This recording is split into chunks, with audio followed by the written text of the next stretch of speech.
Working properly.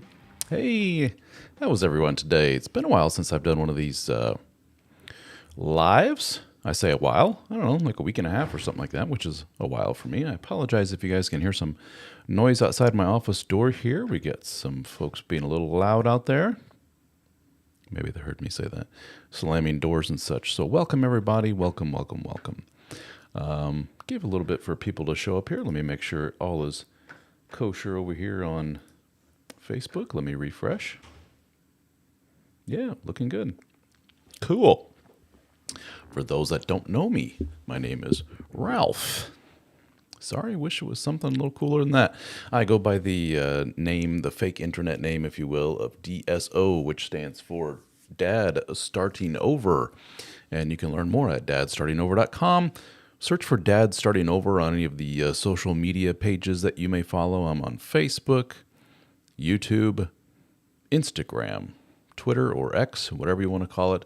Look for Dad Starting Over. If you could do me a favor, give me a follow, subscribe, a like, however it works, wherever you are watching this, I would greatly appreciate it. If you could share this live feed as you are watching it, I greatly appreciate it. Let me know where you are joining me from here today. Looks like we already got some folks coming in. There is somebody on YouTube that calls themselves Something from Nothing. That's a first. Saying good morning. Well, good morning to you, SFN. It's hard to say. Something from Nothing. Where are you joining us from today? It's always interesting to see where everyone is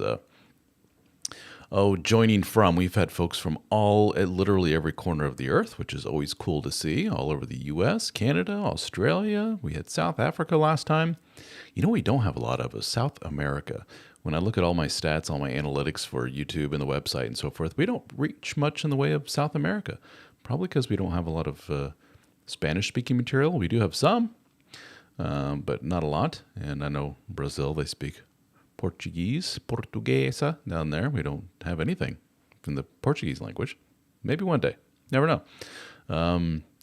Carl joining us from Amsterdam, New York. And Something from Nothing says he is in St. Paul, Minnesota. So welcome, gentlemen. Welcome, welcome.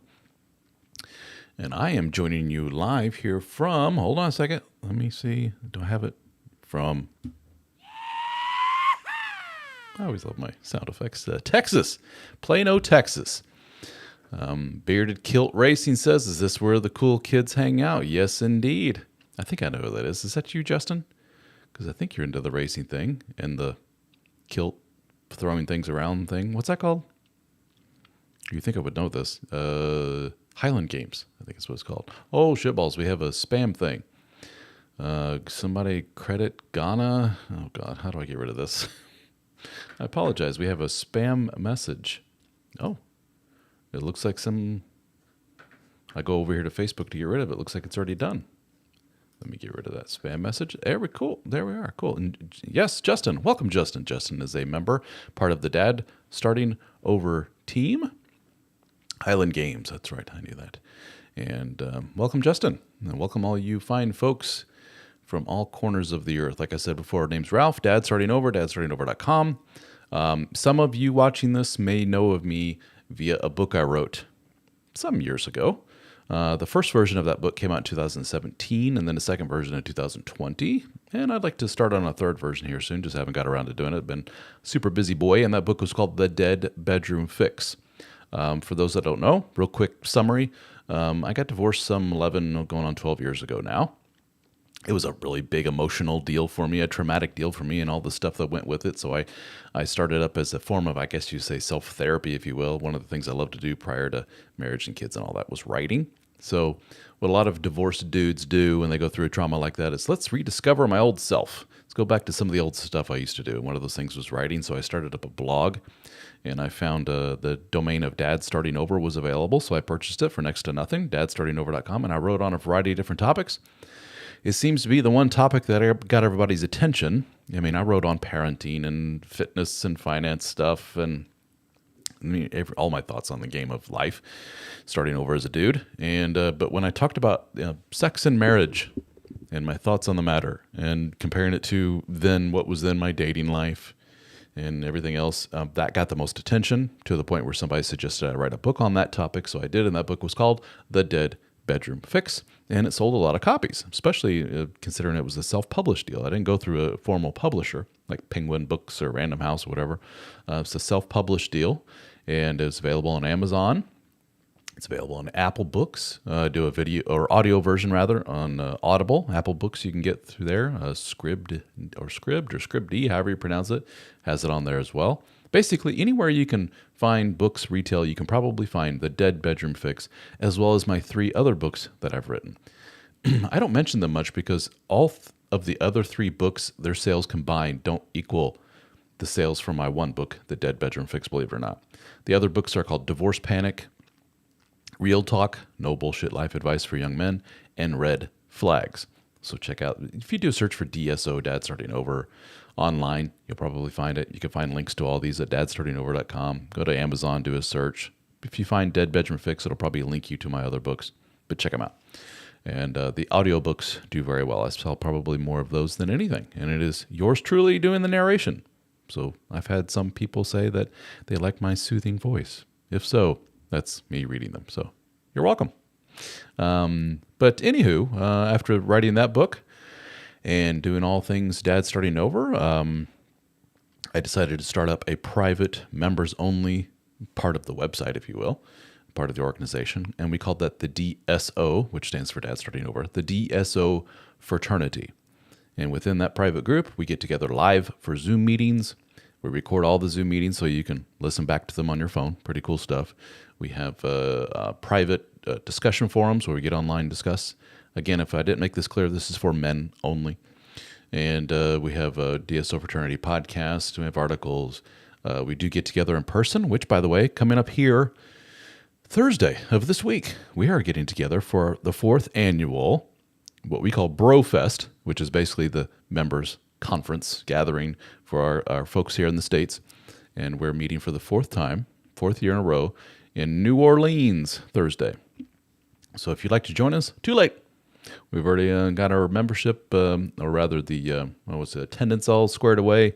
Got the event venues all squared away. We're going to meet for cool, what's called a rockin' bowl. Bowling, drinks, food, all in one place. That'd be kind of cool on Thursday night. Then we get together for presentations, lunch, and then we have dinner at a brewery later that night on Friday night. That'll be cool. And Saturday, more presentations, breakfast, lunch, and then we get together for dinner at a big crawfish boil. That's going to be kind of cool. Not a fan. I called it the water bugs. Not a fan of like lobster and crawfish and stuff like that. So for the guys that are going to be attending, you can eat all those you want. I'll be eating probably a burger on Saturday. Scott Powell says, hello, DSO, I'm a new member. About to join your numbers and in my 50s. Well, welcome, Scott. When you say new member, do you mean of the DSO fraternity, of our private group? I say that because a lot of guys just get on the public Facebook group, for example, and they think that's the group, or the public Facebook page, rather. Just to clarify, if you're a company, organization, whatever, you can have a page on Facebook, like Nike, McDonald's, Apple. They all have a page on Facebook. And anyone and everyone can get on there and see whatever's posted by that public page to promote their material. And anyone can comment on it. That's why if you go on the Dad Starting Over page on Facebook, and you're like, there's a lot of ladies on here. Well, there's a lot of everyone on there. It's a public page. But we have a subsection, a private section over here just for men. So if you're looking for that, that's probably more up your alley. If you're looking for no ladies in the discussion, we have our DSO fraternity. Go to dadstartingover.com. There's information up there about it, or you can go directly to dsofraternity.com. Kind of takes you to the same place on the Dad Starting Over page. And Bearded Kit Racing, a.k.a. Justin, he's going to be there with us on Thursday. It's his best time of the year. Darren says, hey, brother. Hey, brother. And Scott says, just got on the Facebook page. Well, check out the DSO fraternity, my man. You're missing out if you want some man-only stuff. That's where all the cool stuff happens. Well, we got Alan starting things off with a question. What percentage of couples do you think will make it to marriage? Oh, okay, so you're just a couple dating. What percentage of those will make it to marriage? I don't know. And what percentage do you think will remain married from your research and insights of romantic dynamics between men and women? Boy, you're just asking all kinds. This is a very man question, by the way. You know what men love? Stats, numbers. Give it to me black and white. What are the chances? And, I have guys do something, I was about to say as silly. That's kind of mean of me to say, but I get the reason behind this. As silly as, Ralph, how many times per week of sexual activity between a couple is normal? It's like, dude, I don't know. Depends on who you ask. Some guys say, it's got to be every day. Some guys say, once a month, and I'm cool with that. Really, some men think that. That may be kind of weird to me and some others listening to that. Every day may be kind of weird to people listening to that. It's all over the place, dude, whatever you think. Same goes for what do I think, what percentage of couples get married? There's a bigger picture question, and I'm going to do a presentation on this at BroFest coming up here. And I think that presentation will be Friday morning. I'm going to talk about, Saturday morning, I'm going to do a presentation on why is marriage so hard, quote unquote hard, difficult to maintain. And just to give a little preview of that, one of the things in that presentation I will talk about is that you will often hear from people saying marriage as an institution, as a concept, is really anti or goes against our biology as human beings. It's not a quote natural process. It's not a natural thing. It's just been kind of forced upon us, et cetera, et cetera. Well, if that's the case, guys, basically through all of recorded history across all socioeconomic barriers, we have people basically pair bonding and forming a union, one person with another one person. Whether they call that formally marriage or whatever, it seems like every culture all over the world does this thing. We call it, in the Western world, marriage, and we even get the law involved and religion involved and everything else. Well, whether it's a tribe somewhere in Africa, South America, or a guy in New York City or whatever, there seems to be a draw to say, you're with me and I'm with you, and we're going to do this life thing together. Like I say, whether they call that marriage or not, to the point where it's like when you look at history, they say an estimated cross-culturally, something like 90-some-odd% of women in their lifetime will get married. 90. That's no joke, seriously. And then I think it was the high 80s for men.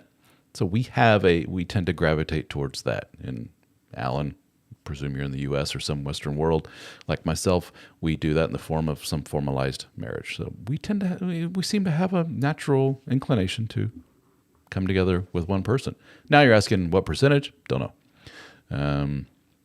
And then what percentage will remain married? Again, that's all over the place. Depends who you ask.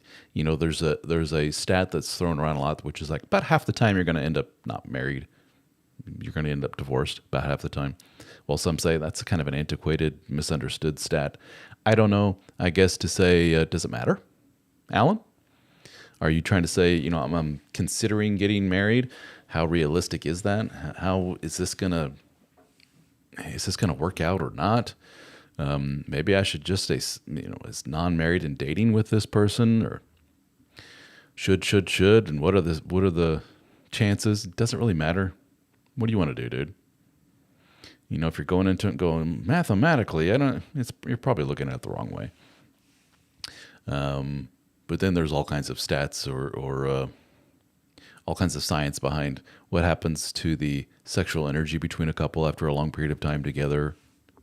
Hint, tends to go down. Well, some people say that's very, very important to me. And as a result of what I know now, after, some people say after one or two failed marriages, I'm just going to go ahead and continue to date. And if I make a really good, strong bond with one person, I'm going to remain with them, but we don't need to formalize it and get the law involved in the form of marriage and all the other stuff. Cool, whatever. I'm hearing that more and more. Alan says he sees a lot of people in his life breaking up more than getting together. What do you think about that, Alan? Does that bother you? Does that make you not want to go through the process of hitching yourself formally to somebody? What about just, like I said, what about just saying we're just together? That's all there is to it. Boy, Alan's just spitting out lots of questions here, my man. What do I think of the Gottman's Four Horsemen theory? I think it's really interesting, and they have a lot of science or stats, from what I understand, to back that up in the form of the Gottman folks have seen a lot of couples in front of them over the years, and they've started to see trends in what is it that breaks up a marriage, and then they have what they call the Four Horsemen. And I cannot rattle them off the top of my head. I am familiar with them, but it seems they have a lot of data to back it up. Cool. You know what I've learned over the years? There's a lot of ways to skin a cat with this whole relationship thing. I can talk to this therapist who says that they've, chatted with hundreds and hundreds, if not thousands of couples, and they will say, I see a certain trend amongst my folks, and here's what I see. Even then, with all that data that they have to back it up, there's somewhat of a bias to their data, probably in form of what if this is a marriage therapist in Japan, they're probably going to see different trends than a marriage therapist in Iowa. They'll just see a different subset of people, different cultures, different norms, and so forth. So they may have a different way of looking at it. So it's all over the place, and I'm sure maybe even the Gottmans have a bit of a bias to their samples and to their data. Mr. Darren says 26 years married. Oh wow, but 4 years separated. She is all about the silent treatment. Had a failed mediation last week. She wants use and possession of the home for 2+ years, and she wants me out for no reason at all and to pay for everything. Financially, these legal fees are draining us, and my business is about 50% less than normal. And we have 5 months of savings, and I feel it's inevitable that we must sell the home with this divorce. It's upsetting to learn the courts can favor the idea based on stability of the kids. And then he says, but a father being removed from the home is the most unstable thing a child can face, along with a divorce. Yeah. You're saying a mouthful here. And then at the end it says, any advice to stay emotionally stable through this tough time? But again, big mouthful here. You're going on about the legalities and it's not fair. Well, let me just say, just cut that out. Doesn't matter. Are you going to petition the laws and the courts to change certain laws to make it a certain way? You're not going to do that single-handedly. You're not going to probably do that in your lifetime. Is that my way of saying just give up, dude? No, I mean, if you have legal reason and your attorney that you trust, that's important. Your attorney says the thing that your ex is asking for is legally not, it's not going to float. I strongly recommend you don't fold with this. You don't agree to this. We should go back with this. And then you go back and forth, back and forth, back and forth. It's stupid. But I do not have any personal experience with this. My breakup, again, some dozen years ago, was basically my ex saying, I want out. You can have the house, whatever.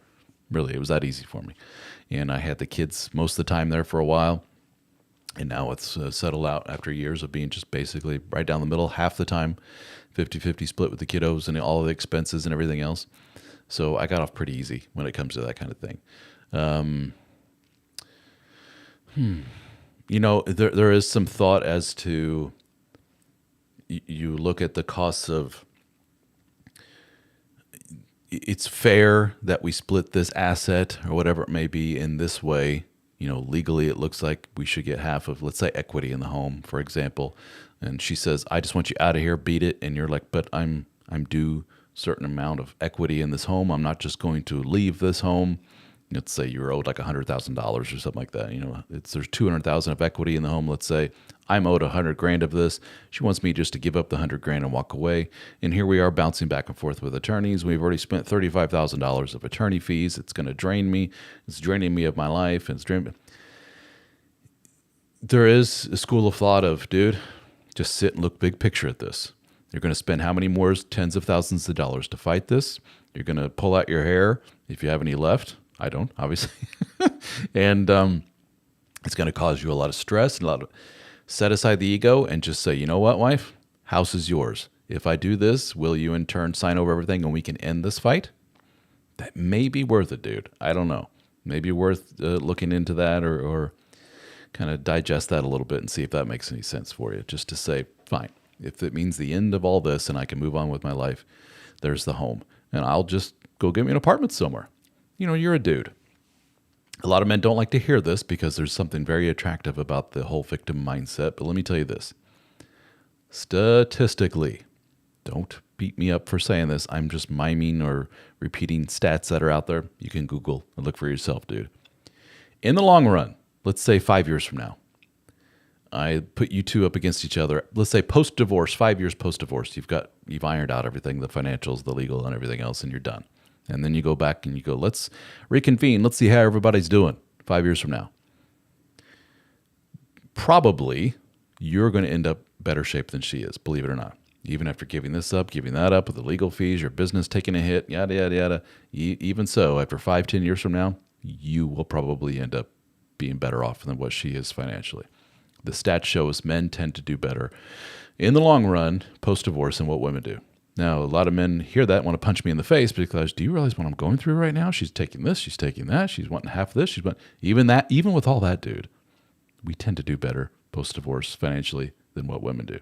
That's not me saying just suck it up and pay whatever. I'm just saying, trying to show you the gold at the end of the rainbow, I guess, the silver lining here, that you will probably be okay. You're a business owner. It's money. You will make more. Go to a 1-2 bedroom apartment. It's not the dream home you wanted, but in the end, after it's all said and done, if you want to look at it from a contest point of view, you'll end up winning. Probably. You'll be fine. It may be something to, like I say, house, fine, here you go. And we're done with the whole process. Cool. Now I can start over with a clean slate.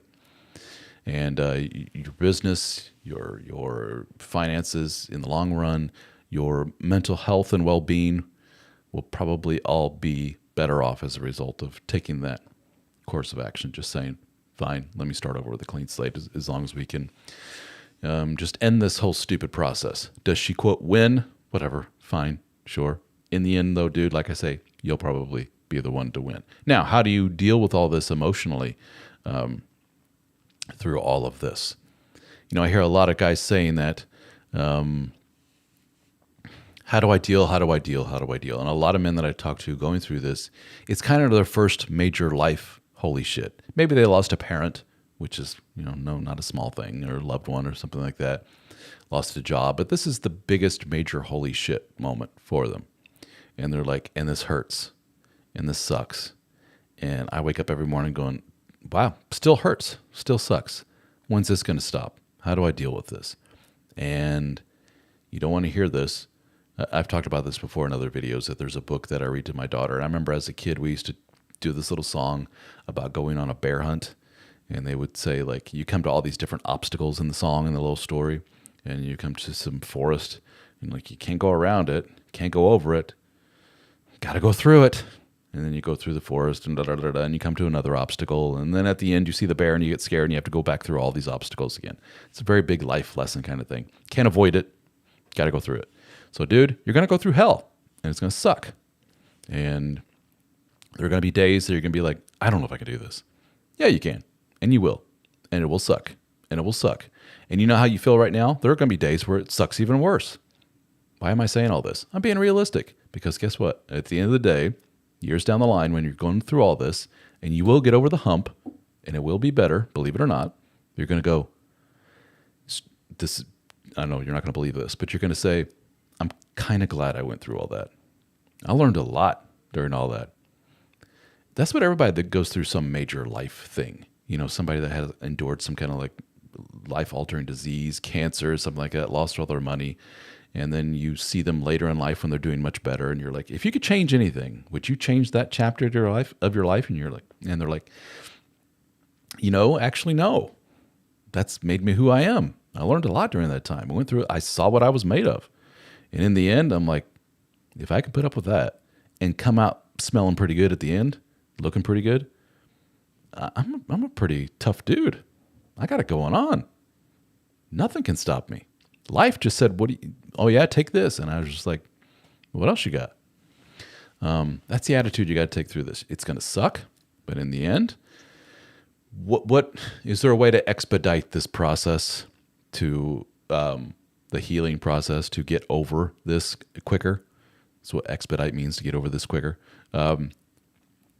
Yeah, if there's some advice I can give you in that realm, it would be to limit contact with the ex as much as possible. Sounds like she knows the way to poke at you and hurt you and make you quote unquote suffer. That's not unusual for these circumstances. It seems like once you're down, they just want to kick you while you're down even more. So how do you stop that process? You don't allow them to kick you. You don't unnecessarily contact them. You don't unnecessarily respond to contact that's not about the kids or finances or whatever. You just let it go in one ear and out the other. And eventually they're like, oh, this guy's no fun. And they stop pestering you and they stop contacting you. some people, understandably, and I know this may not be necessarily your situation since this separation's been going on for so long, still have very much an emotional attachment to their ex. And those little touches and contacts, whatever you want to call it, don't help with splitting that connection that they have. There's still very much, there's still a part of them that's still in love and still wishes for this, relationship to continue. And the only way to break the spell that you're under, so to speak, that addiction to them in essence, is to stop with the contact as much as humanly possible. And then you'll notice a day goes by and you don't think about them. 2 days, 3 days, a week, a month. And then you're like, oh, the spell has been broken. And then you're more apt to continue on in life and do things in a healthy manner, as opposed to continuously being in contact with them. I often use the analogy of you're an alcoholic. You don't get better by taking just a little sip of alcohol every now and then. You can't do that. You have to put the bottle down and get the hell away from it, and then you can break that addiction. So hang tough, buddy. And Scott says that your mental and emotional health are the most important thing. It's true. If it means coughing up a few extra bucks, I know it's more than a few extra bucks potentially, and getting away from the situation and starting over, then do it. That's my advice. And CLD Gaming says, hi, DSO, frat member here. Any recommendations on keeping positive after 5 months of no intimacy? I've given up on initiating. The ball's in her court now. I wish I could get to New Orleans for Brofest. Yeah, I wish you could join us too. And he follows up to say that he's been working on his physical fitness and his mindfulness, focusing on my life and the kids. So have you, CLD Gaming, resigned yourself to the fact that this relationship is going to continue regardless? 5 months of intimacy, as you know, if you've been watching my stuff, you know better than anybody. A long-term sexual, what's the word I'm looking for? Drought. A sexless marriage for a long period of time, and that's up for debate on what exactly is a long period of time. Everyone has their own definition of that. 1 week could be too long for one guy, and another guy says it wasn't until the 1 year mark that I finally woke up and realized, oh, this is weird. But anyway, regardless, it's what I call the canary in the coal mine for you've got some pretty deep-seated issues going on here between the two of you. One or both of you have some issues that are throwing a grenade in the room of this relationship, and you're waking up to the fact like, oh, this is no good. And here you are going, how do I keep positive during all this? Should you keep positive during all this? What does keeping positive mean exactly? Does it mean looking the other way? Does it mean ignoring the giant elephant in the room? Does it mean recognizing like, wow, this is really broken. We're really, as a couple, just really, this is no bueno. This sucks. And I've done my part in trying to reach out to her. I've done my part trying to mend, the broken bridge between the two of us for whatever reason. A lot of resentments, personal baggage that one or both of you bring to the table, whatever, has caused this rift between the two of you. And you're doing your part to try and mend that. And she's just sitting there with her arms crossed saying, buzz off, buzz off, buzz off. And you're like, well, and I see you've done what a lot of men do in this position. I've given up. Ball's in her court now. Dude, we both know nothing's going to happen. She has shown you. Do you suddenly expect her tomorrow just to go, you know what? After 5 months of nothing, I finally realized you're a catch, dude. Sorry, I don't know what I was thinking. You're an awesome husband. Let's get it on. Probably not going to happen. She's probably going to be like, oh, good, he's left me alone. Whew, that's one less thing to worry about. I'm inferring a lot. I'm assuming a lot. But that's what I've seen typically in these kind of preoccupied, anxious guy, avoidant woman. That may very well be your dynamic in your relationship. Don't know, but that's what I hear more often than not. And more often than not, when the guy backs off, let me preface this, sometimes it, quote, works. Sometimes it's like, oh, good, he's not such a anxious-y, hang-on, clingy guy. Now I have room to breathe emotionally here, which allows me to come more to center, which I'm a better behaving person after that. That happens. But that's not the majority that I've seen. The majority of the time what I've seen is that oh, good, he left me alone. Now I can stop pretending to like him in that way. Now I don't have to feel pressured. Now we can go back to being this roommate situation. Kind of sucks if you're the healthy sexual human being, emotional human being rather. Not good. So, I'm missing some comments here. Trying not to pout and having the, quote, non-healthy talk. So have you had The old healthy sit down with her. Just say, we both know what's going on here. What do you say, wife? You want to join me on fixing this? Let's both get some help with this. Have you had that discussion with her? And if so, was she receptive to it? And if not, what more do you need, dude? You say 5 months, but I have a feeling that the problems in your relationship have gone on for longer than that. And Scott says yes to bail. So see you, Scott. Thank you for joining us. But anyway, and you admit that, yes, it's very much the avoidant to anxious relationship. For those that don't know, who are new to this whole relationship talk thing, have just discovered this and don't know what we're talking about with this anxious avoidant thing. And for those that do know, bear with me as I give a quick overview of this. Psychologist, of which I am not. I'm not a mental health professional of any kind. Bald guy, microphone, one of many on the internet. Yay. But psychologists came up with years ago this, much of what we learn in this realm of psychology is basically smart people that study the behavior in human beings, and they say, we've started to notice patterns, and we can start to categorize people and their actions in certain ways, and that helps us to figure out ways to treat and better understand what we're seeing here. And years ago, somebody came up with the idea of, what? I'm noticing that people express, how best to say this? By virtue of what they dealt with as children, with mom and dad, we notice that they in turn attach to their romantic partners later in life a certain way. And we've categorized the way they attach to their romantic partners in certain ways by calling them either preoccupied or anxious, same thing. That's one end of the spectrum. Then we have the other end of the spectrum, which are these avoidant types. And the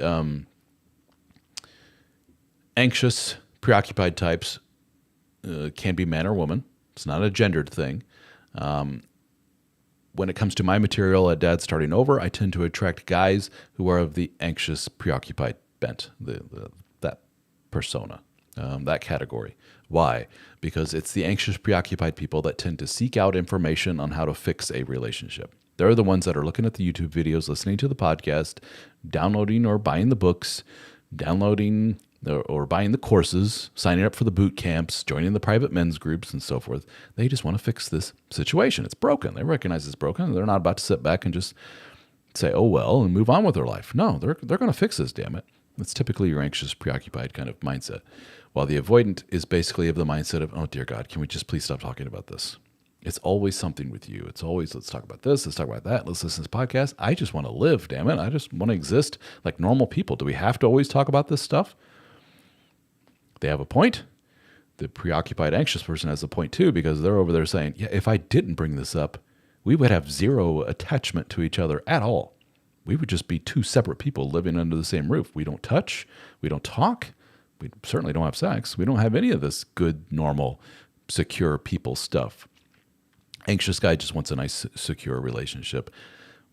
Avoidant, from what I've seen, I don't mean to demonize the avoidant type people. By the way, the avoidant types tend to be men more so than women, but not always, obviously.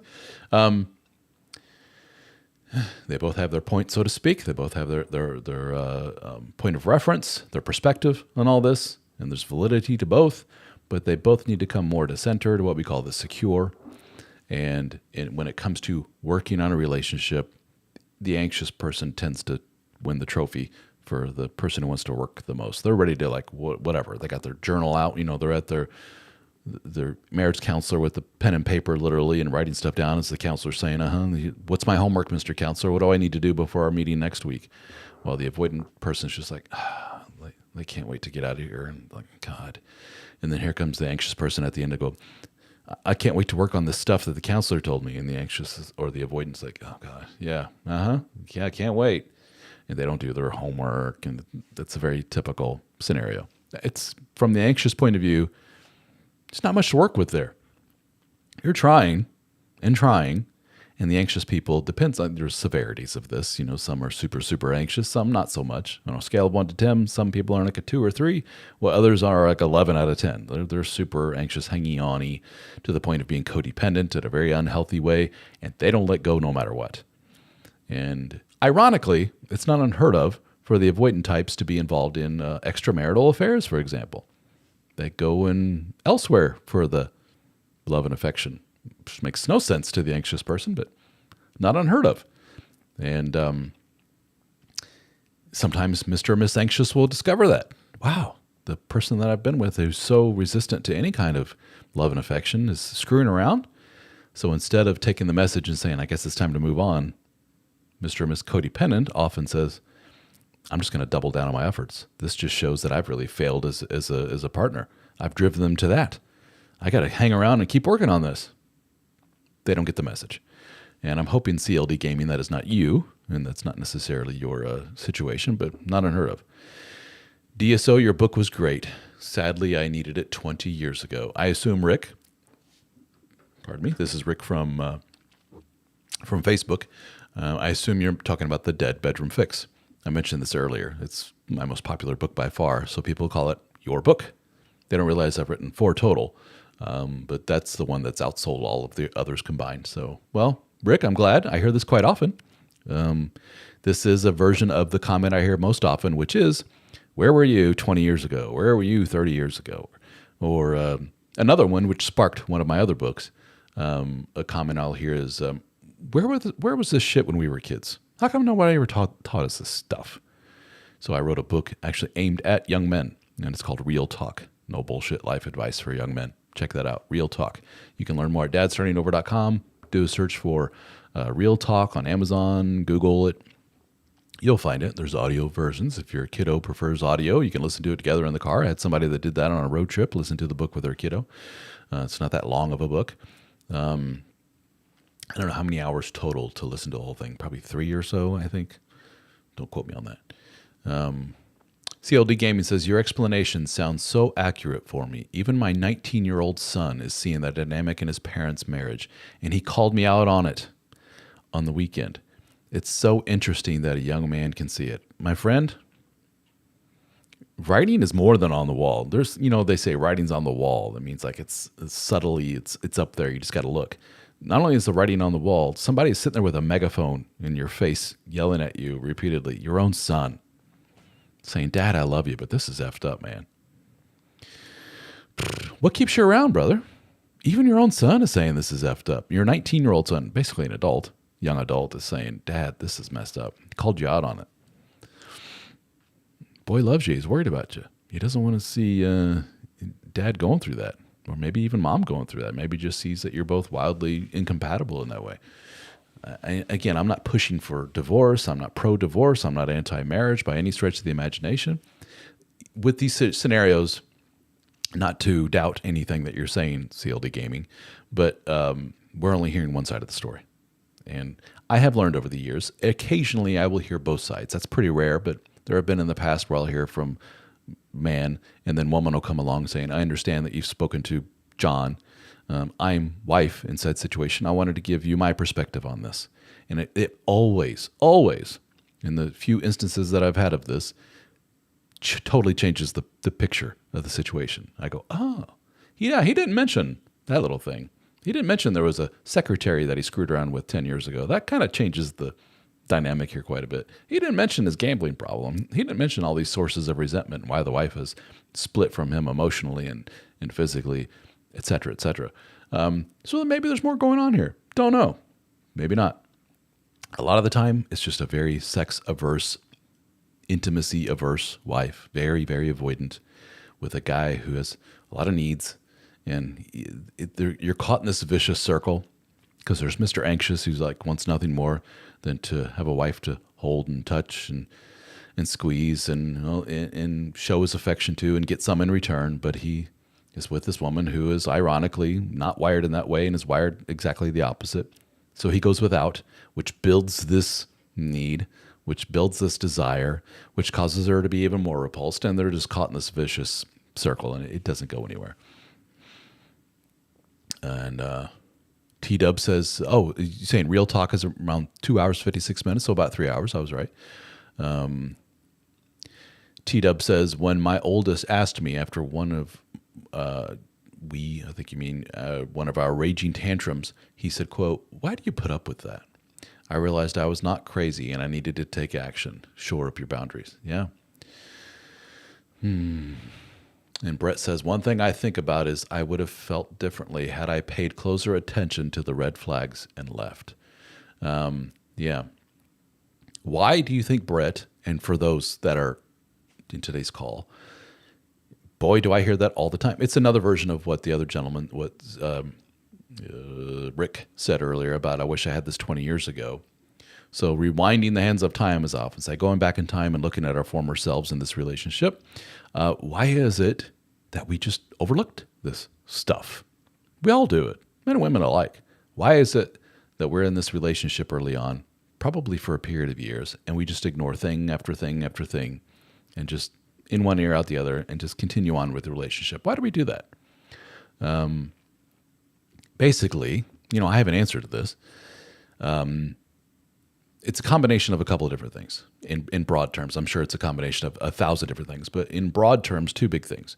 One is all of us, when we're in the early stages of a relationship, are kind of under a spell. You're in love. Mother Nature takes over.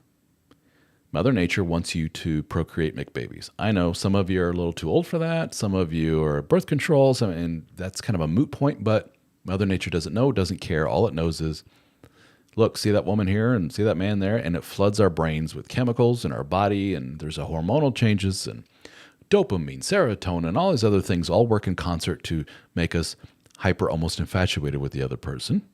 Hypersexual, yes, it's a component of it. And very, very attached to them when we don't want to let them go. And that, again, kind of puts you under a spell. You're drunk, in essence. You're love drunk.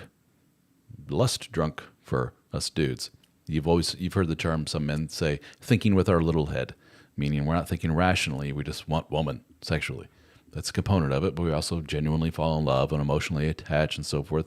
So those little red flag thingies, they're not even there at all. Like, we don't see them, we don't hear them, there may be a little part of our hind lizard brain that's like, oh, look at that, but it's drowned out by the noise of all this love that we're under, right? Okay, so that's like basically every human has that. We all have experiences in that, falling in love, and then you break up later and you go, what was I thinking? You weren't thinking, you were feeling. And when you're feeling, it just wipes out all the rational thought stuff, right? So there's that component.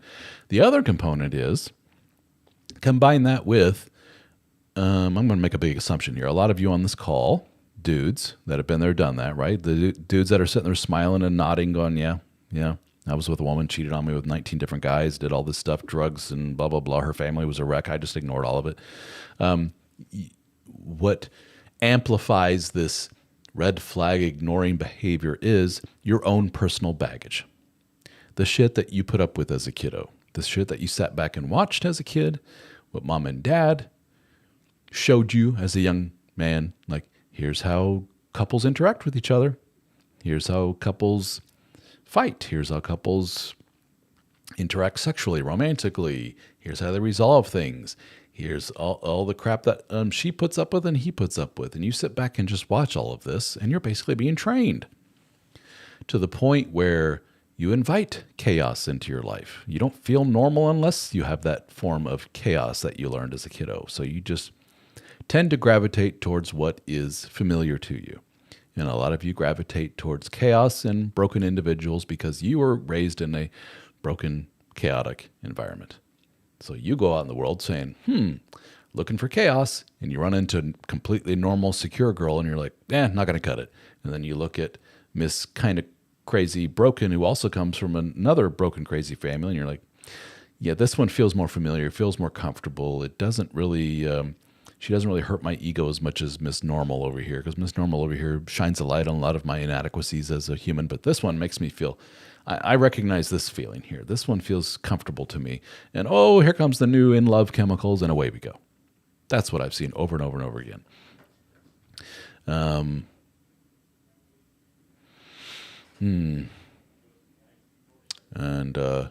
T-Dub says, I had no experience with red flags and crazy behavior, no reference point. So T-Dub, are you saying, I'm not saying this is what you are saying, but another version I've heard is, I've talked to some men who come from perfectly normal, and they will explain the family that they come from. Mom and dad have been together for 60 years. They're a very loving couple. We have an extended family, siblings, aunts, uncles, grandmas, grandpas, great-grand. We all get together. It's a wonderful family. And then they, unfortunately, run into Miss Trouble, who treats him like a king. And he's like, this is wonderful. It's hypersexual. It's super attached. It's loving. I guess this is what relationships are all about. This is great. And he doesn't have the life experience to recognize he's with somebody who is, quote, love bombing him. And this is very, not very normal, healthy behavior.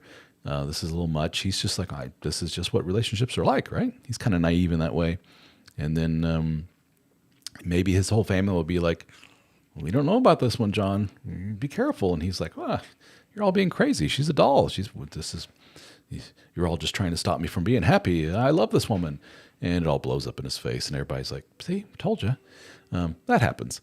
And it's just his naivete. He doesn't know any better. I've seen that before.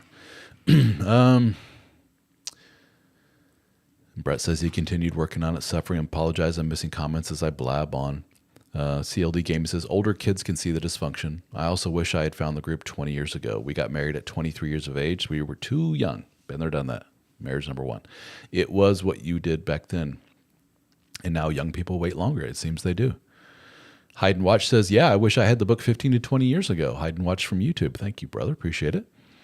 CLD Gaming, you like my analogy that I did in a video about the young men in the stadium who choose not to marry.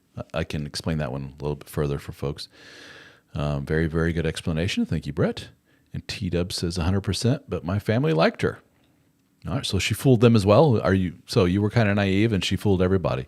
There are some people with some personality disorders like borderline, narcissistic personality disorder that falls under the category of cluster B personality disorders. You can Google that to learn more about that. And they tend to be kind of a chameleon. At the early stage of the relationship, everyone's like, lucky you, man. You found a good one. She's amazing. She's a doll. She's great. High five, brother. She's pretty. She's beautiful. Obviously, she loves you. I don't know what you did to deserve that. And then it all just blows up once you start getting comfortable and things start getting real. And you're like, oh, and everybody's like, dude, we didn't see that coming at all. Man, feel sorry for you. I've heard that one. Rick from Facebook says, I was definitely the red flag of the relationship. Interesting. My mom divorced when I was 3 and dad was an ex-1%er from the, is that like a 1%er, like a bike gang, motorcycle gang thing, right? They all told my wife to beware. Basically, it was Easy Rider meets the Flying Nun. So you came from the dysfunctional family and your ex was Miss Normal. Is that what you're saying? And then T-Dub says she and her family fooled us all. And it's clear to see now. It's hard to see coming. Well, live and learn, right? But T-Dub, in hindsight, you look back and go, yeah, there was that one thing. And then there was that other thing. Yeah, man, she did say that one thing. And I did notice this about her family. But again, you're in love. And you put blinders on to everything. Oh, well, thinking with your little head combined with your romantic brain, and away you go. Been there, done that. But we all learn. Live and learn. That's right, he says. Let me go back to CLD Gaming, talking about my analogy of the young men in the stadium. The internet is a wonderful thing in a lot of ways. It's changed our world completely. One way is that it allows people to communicate and share their life experiences to the point where we're like, wow, the guy in extreme southern end of South America, his life experience is very similar to mine, and he's seeing this and this, and men all over the world get to talking, and men and women alike. And the men that get to talking, a lot of these youngish men on the internet that have a lot of time on their hands and they're not very good at relationships and they don't have a lot of relationship experience, they all get to talking to each other. And they all share their experiences, and it's not so good. And then they run into a lot of information online about women suck, and this is how women suck, and they may seek out a lot of information, and they want to make relationships work, and they kind of push aside a lot of the, quote, red pill stuff, and they get to more of this more centered stuff, of which I would like to say maybe it's a little egotistical on my part. I'm of that camp, more down the line, down the middle. Everyone has a point here. Let's try to look at this in a more intelligent, thoughtful, way, the whole relationship game. And I did a little video on we need to be more realistic about the state of marriage. And when it comes to sex in marriage, more specifically. And I pointed out a lot of factual statements. You may debate me. Google, this isn't me saying this. This is me, again, iterating a lot of stuff that I've learned over the years of doing this dad starting over stuff, is that for most of us, if you're in a long-term, committed, monogamous relationship, from the male perspective, the women in our lives, and I just said from the male perspective, but there are books by women on this. Esther Perel, Wednesday Martin, our own buddy Dr. Psych Mom talks about this quite a bit, and that is the phenomenon of when entered into a long-term monogamous, safe, secure relationship. For most women, they will report, even with everything remaining the same, love their husband to death, everything's great. He hasn't necessarily changed in any way. He's still the same dude, let's say, right? In that scenario, they will say, you know, my libido was, when we first met, we're dating and so forth, and libido is another word for sex drive, was like an 8 out of 10. And then after we got together and got hitched and things got comfortable, it got cranked down to like a 5 out of 10. And some women are very cognizant of that, and they go, I don't know what's going on with me. I'm not myself anymore. And then they start looking around for answers. Then they have kids. And then it goes to like a 3 and a 2 and a 1. And for some women, the knob just gets ripped right off the machine, and they're like, I'm not a sexual creature at all anymore. And a lot of men are like, what just happened? This isn't my wife. This is weird. I don't like this. And they go looking for answers, and they find my material, Dr. Psych Mom's material, Esther Perel, and others. And they come to the conclusion of, wow, it seems for a lot of women, not all, for a lot of women, the sexual desire gets cranked down quite a bit when they get married and have kiddos. And for us men to see some semblance of the old her takes work. It takes know-how. It takes some knowledge. And it's no easy task. And it's certainly not as easy as it was in the dating phase. In the dating phase, for some men, it's as easy as, hey, who are you? You're cute. And away they go. Give me your number, and then we'll meet next Wednesday. And wham, bam, thank you, ma'am. Now I have a woman on my roster of 12 different women that I can be with, right? That world of the roster of so many women, casual sex, it could be argued it's a very shallow, simplistic mindset. It can't last long. Eventually you do get tired of it, believe it or not, and you realize there's more to life than that. Well, that being said, that world, those men, it's a relatively few men, small percentage of guys, but it's a lot of guys are talking to each other on the internet now, going back to my original point of the internet, people are communicating, and all these young men are talking to each other, and they're trying to figure out how to maintain that hypersexual state and getting their, quote, needs met as young men. And they're all talking to each other and finding my material and Dr. Psych Mom's material and other people's material, and they all come to the conclusion of, maybe we shouldn't marry, because when we do, we lose that part of us, and that part of us is like really, really important. And I would really like to maintain that, if at all possible. Maybe I should just, at the least, hold off on the marriage thing for a while. And then the analogy I gave that CLD is referencing here is that I said, let's pretend that you get 100,000 young single men in a stadium, and I put on a presentation, and I show them my material and Dr. Psych Mom's material and so forth, and I say, see, the libido is it's gonna dip quite a bit. When you have kids, it's gonna make it even harder. And if sexual frequency and quality is very important to you, well, you got your work cut out for you, because it's not going to be easy, man. It's going to be tough. And I said, I think a lot of people would be very surprised at the percentage of men that would get up from the stadium and walk right out and say, never mind, I'm not going to do that. That makes a lot of women go, wait, what? It's that important to them? It is. And it doesn't help that all these young men are talking to each other and comparing notes. And it doesn't help that people like me and Dr. Psych Mom and others are going, well, there's some truth to all this, and there's some science behind it, and it's going to be tougher. All these men are like, wait, what? No. And they bow out of the game completely for a while, if not forever. That's not good. It could be argued for society as a whole. We do better when people get hitched and have kids and settle down. You've heard that term, men and women alike. But we have one guy that's running around screwing a bunch of young women, and a bunch of young women saying, Yahoo, this is fun. Could be argued not the best thing for society overall. But that's what we're seeing.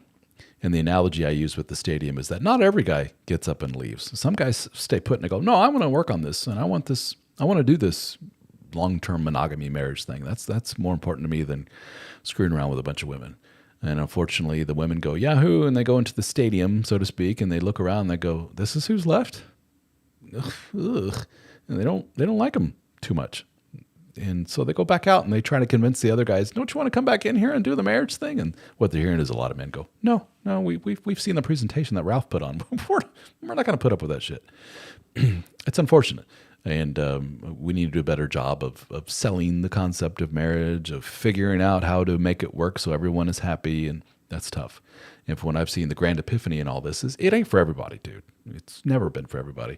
Unfortunately, we tried to force a lot of people into it, and we ended up with a lot of divorce, and we ended up with a lot of very unhappy ladies stuck in marriages that they really want to be in, and a lot of men saying, screw this, I'm going to go get a girlfriend or two or three.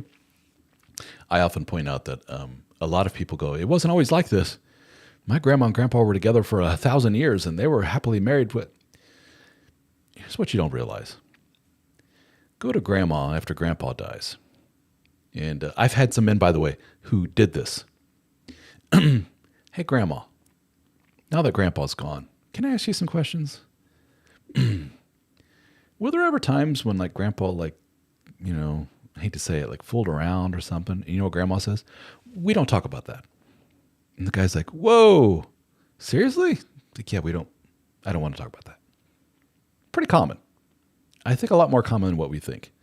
And I always joke around about we have those little hidden skeleton in the closet secrets in the family. Like no one ever talks about how Uncle Bob has jet black hair and everybody else are pasty redheads in the family. We don't talk about that. We all have those little things in our family we don't talk about. This whole people were always together forever and ever in strict enforced monogamy, as they call it, and everyone was happy. Not quite. It's just that everyone was much more hush-hush. And pre-internet, we didn't all talk about it. Something from Nothing says that his wife tried 8 years ago to right the marriage ship. I was checked out, thinking that the wife was off her rocker. This last summer, she stated to me, quote, I can't believe this is my life. In my mind, she should have said that, but from a positive view, I have found that Dad's starting over. He lost 50 pounds, working to retake leadership role in my family. So she says she does not want things to change. It's too much work. Buddy, I'm more confused than ever on this. She tried 8 years ago to right the marriage ship, but you were checked out, thinking that she was off her rocker. So was there some mental health issues there? I have more questions than anything after reading this. So she had genuine mental issues. She tried to fix things. She said, I can't believe this is my life, meaning good or bad. You know, it could be good, like, I can't believe this is my life, or I can't believe this is my life, like, meaning the life that you two have together. A lot of questions here, buddy. Maybe you need to start at the beginning and just kind of spell out exactly what's going on here and where you're at. It's good that you're going through all these positive changes, but now I have all kinds of questions. Maybe I missed something from earlier from all my blabbing. I apologize. We are going on, folks, it's already been an hour. Wow, that went by fast. Does anybody have anything else before we hang her up here? I like to keep these at about an hour or so. Anything at all, please do not be shy. Does anybody have anything to share? The DSO Fraternity is the name of our private group for men only. Check it out, dsofraternity.com or dadstartingover.com. The private group is the thing I'm most proud of. That's where we really get stuff done. You know, if you're looking at my public Facebook page or YouTube comments, for example, and you're going, these are a lot of very bitter, angry dudes, Jesus Christ. And not a lot of creative anything or what's the word, constructive anything going on here. It's just a lot of bitching and moaning. Check out the DSO Fraternity if you're a man. Sorry, ladies, it's not for you. I'm going to put a link here in the comments. You'll see it in the comments on Facebook. You'll see it in the chat on YouTube. It's a link to get 1 month free of the DSO Fraternity. You can sign up. You do have to give a credit card because if you stay on past the month, it will automatically charge you. If you're in this group and you're doing the test drive and the month is coming up and you're like, I don't think this is really for me. I don't really like it all that much. Cool. Just let us know and we'll cancel you. We don't want to just steal your money. We're hoping that we have guys that want to be in the group, that want to learn from others, that want to help others, be part of a brotherhood of guys, if you will. We have guys from all over the world that are loving it, and they pay usually what happens is a guy will go 1 month, 2 months paying, and then they'll say, can I just pay for a year up front? It's cheaper that way on a month-to-month basis. If they just pay for a year up front, it's as if they get like a month or two for free. And then some guys say, I don't like the idea of regular payments at all, but I don't want to lose this. Can I pay for a lifetime deal? Yeah, we have that option. You can pay one lump sum and you're good to go. You don't have to worry about anything anymore. There are fees involved with coaching. That's a separate thing from the DSO fraternity.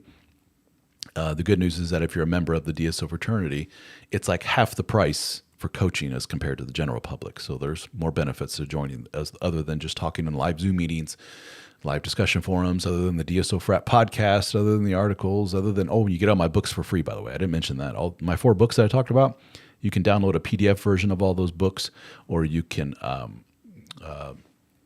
listen to the audiobook version for free.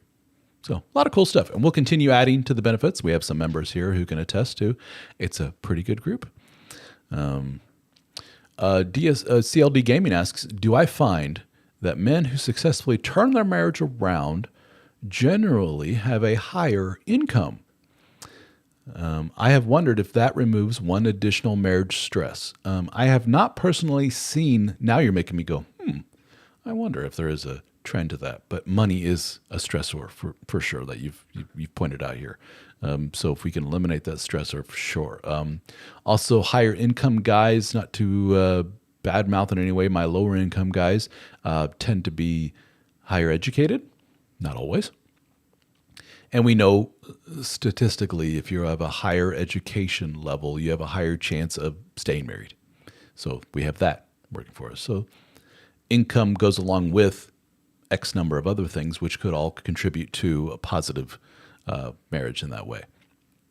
And the potential of turning a marriage around, I would assume, and all that other stuff. So it's hard to say. What else here? Darren says, awesome stuff. Keep the faith, man. Thank you, Darren. Appreciate that, brother. CLD Gaming says that the frat has been a lifesaver for him. Well, excellent. So good to have you. To know that other men are out there in a similar situation has been a godsend. I have done coaching, and this has improved my marriage. Little steps for us. Oh, very good. So I'm glad. So again, welcome. Thank you so very much. We welcome any new guys that want to join us. I put the link up there. Try it out for free. What do you got to lose? You can join for a month, take in all my books. Here I am. This is not good financial advice, from my perspective, but I'm just from your perspective, guys. Check it out for a month. Worst that happens is you join in on some conversation. You join in on some live meetings. You can listen to the archive of some past meetings that we've had, myself and other guys on the team. You can even maybe have a coaching session or two at half the price. You can listen to all my books if you wanted to, or download them. And then at the end of the month, you may be like, I don't want to continue with this. You're absolutely out $0. Now, why would I say that? Because I'm so sure of this and so proud of this DSO fraternity thing that I know if I give it to you guys for free, you're going to say, I don't want to give this up. This is like less than $1 a day. And look at all the good shit that I get for my money. Guys tend to stick around if they join. And that makes our group grow and get more and more strong. And we need more and more good dudes out there that want to work with other men on all this stuff. And we talk about everything from parenting to career, job stuff, to the sex and marriage thing, to the divorce thing, to trying to stay married and doing good things for you and your wife and everything in between, dating, all that good stuff. All that stuff is covered in the group, dsofraternity.com. Check out that link that I put up there, how to get 1 month for free, the DSO fraternity. And we would love to have you guys. So if there's nothing else, I'm going to call her quits, ladies and germs. dadstartingover.com. Dad Starting Over on all the social media channels, whatever you call them. Appreciate all of you. And I look forward to seeing some of you guys in New Orleans, Louisiana here in a couple days. Wow, that came fast, didn't it?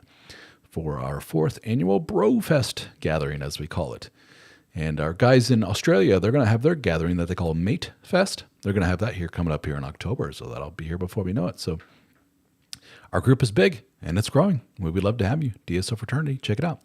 All right, guys. Thank you all so very much. Appreciate each and every one of you. And I will see you on the next one. A toodaloo.